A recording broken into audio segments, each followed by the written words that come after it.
কে লিখেছে জানি না, কিন্তু অসাধারণ কিছু কথা যা বাবার এখনও পিছিয়ে আছে, সেই বাবাদেরকে নিয়ে আজকে তোমাদেরকে কিছু গল্প, কিছু কথা শেয়ার করব।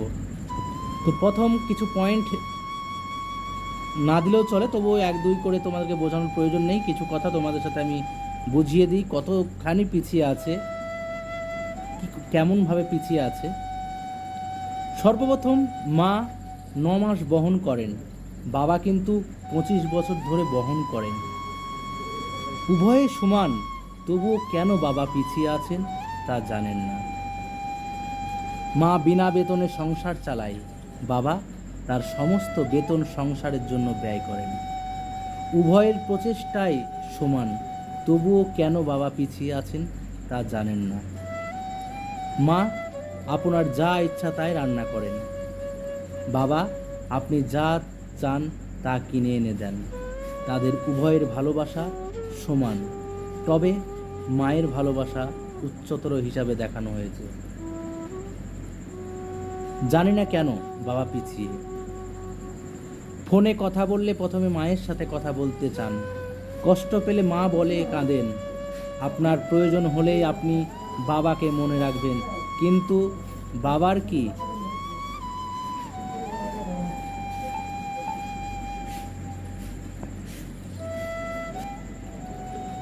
ফোনে কথা বললে প্রথমে মায়ের সাথে কথা বলতে চান, কষ্ট পেলে মা বলে কাঁদেন।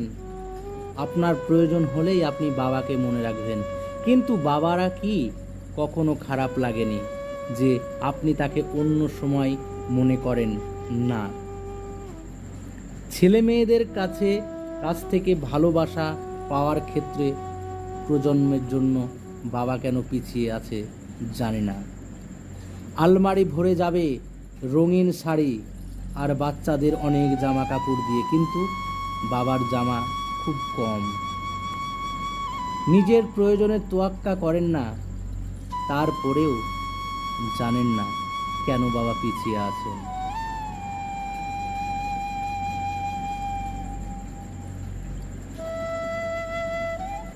মায়ের অনেক সোনার অলংকার আছে, কিন্তু বাবার একটাই আংটি আছে, যেটা তার বিয়ের সময় দেওয়া হয়েছিল।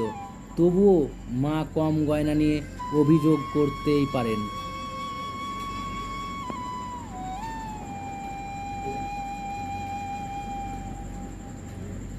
আর বাবা করেন না। তারপরেও জানি না কেন বাবা পিছিয়ে আছে। বাবা সারা জীবন কঠোর পরিশ্রম করেন পরিবারের যত্ন নেওয়ার জন্য, কিন্তু যখন স্বীকৃতি পাওয়ার কথা আসে, কেন জানি না তিনি সব সময় পিছিয়ে থাকেন। মা বলে আমাদের এই মাসে কলেজের টিউশনি দিতে হবে, দয়া করে আমার জন্য উৎসবের জন্য একটি শাড়ি কিনবে, অথচ বাবা নতুন জামা কাপড়ের কথাই ভাবেননি। দুজনের ভালোবাসাই সমান, তবুও কেন বাবা পিছিয়ে আছেন জানি না। বাবা মা যখন বুড়ো হয়ে যায়, তখন বাচ্চারাও বলে মা ঘরের কাজ দেখাশোনা করার জন্য অন্তত উপকারী, কিন্তু তারা বলে বাবা অকেজো। বাবা পিছনে, কারণ তিনি পরিবারের মেরুদণ্ড, আর আমাদের মেরুদণ্ড তো আমাদের শরীরের পিছনে। অথচ তার কারণেই আমরা নিজেদের মতো করে দাঁড়াতে পারছি, সম্ভবত এই কারণেই তিনি পিছিয়ে আছেন। জানি না কে লিখেছেন। কুড়িয়ে পাওয়া সমস্ত বাবাদেরকে উৎসর্গ করছি। সবাইকে ধন্যবাদ এবং নমস্কার, ভালোবাসা দিয়ে আমার এই ছোট্ট গল্পটি তোমাদের সাথে শোনালাম।